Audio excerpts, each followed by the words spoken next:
They kicked my table over, smashed my goods into the mud, and still had the nerve to demand money from me afterward.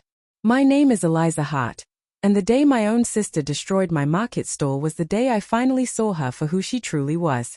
That morning began like so many others.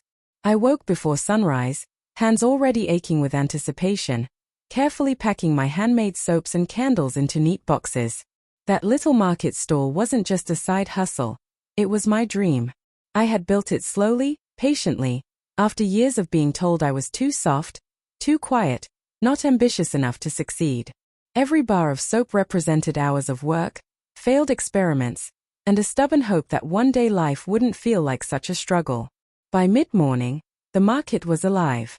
Music drifted through the air, people laughed, and customers stopped at my stall to browse. They smiled, complimented my scents, and actually bought my products. For the first time in a long while, I felt proud. Truly proud of something I had built with my own hands. Then I heard her voice. Loud. Sharp. Instantly familiar in the worst way. My sister arrived with her husband, both of them dressed like they owned the place. She didn't say hello. She didn't wish me luck. She looked over my stall, laughed, and announced, loud enough for customers to hear, that I was embarrassing the family by playing shop. Her husband joined in, sneering at my prices and accusing me of scamming people. My chest tightened, but I forced myself to stay calm.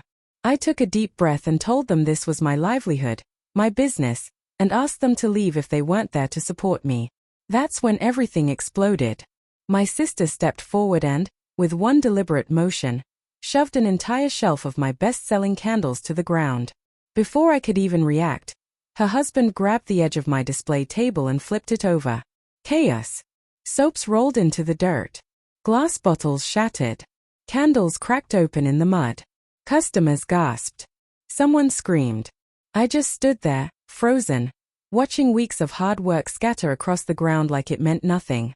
Security guards rushed over, and suddenly my sister was crying. Loud, dramatic, fake tears. She screamed that I had attacked her.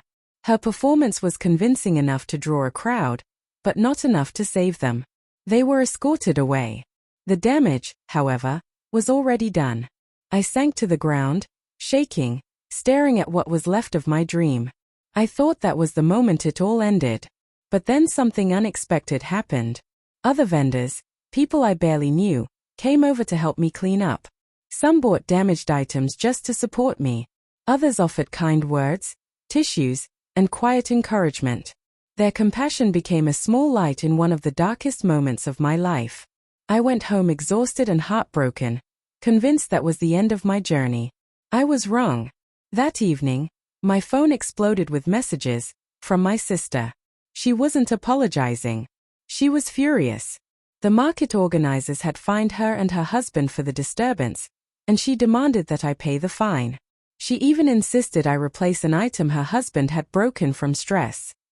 She said it was all my fault for provoking them. For the first time in my life, I didn't back down. I told her no.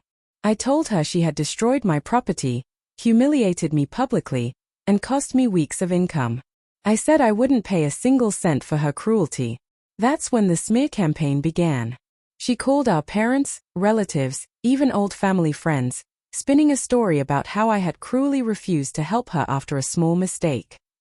But this time, I didn't stay silent. I shared photos of my destroyed stall.